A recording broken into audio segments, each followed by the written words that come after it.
काही वेळापूर्वी हॅट्रिक झालेली आहे आणि 100 शिक्षकांचे अपराध होतात त्यावेळी शिक्षा होते असं सुद्धा तुम्ही म्हटलेलं आहे. हा टोला नेमका कुणाला? हे आपल्याला सर्वांना माहीत आहे, पश्चिम बंगालमध्ये गेल्या निवडणुकीमध्ये 3 पासून 77 पर्यंत भारतीय जनता पार्टीचे आमदार जेव्हा जिंकून आले, निवडणुकीच्या नंतर जो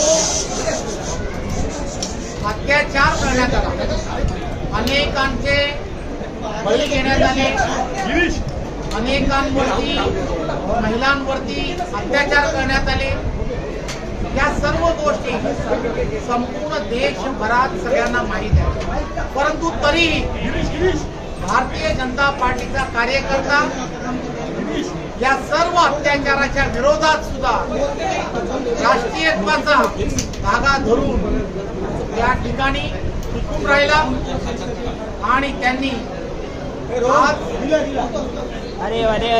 ताकदीने विजय मिळवला आहे.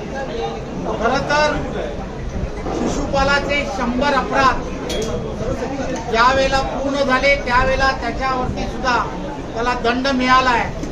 हा गेल्या वर्षाचा असणारा इतिहास तुम्हाला माहित आहे. त्यामुळे पश्चिम बंगालमध्ये तृणमूल काँग्रेसच्या कार्यकर्त्यांनी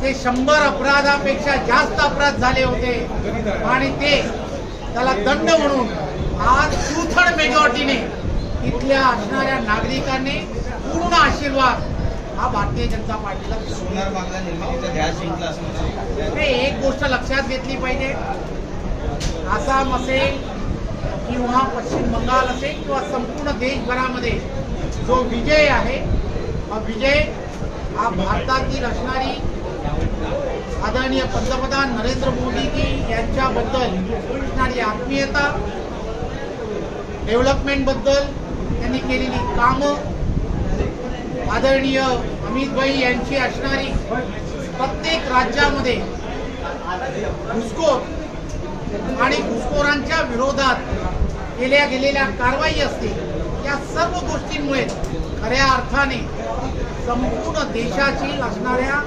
देशवासियांनी आज भारतीय जनता पार्टीला एक घवघवीत यश दिलं.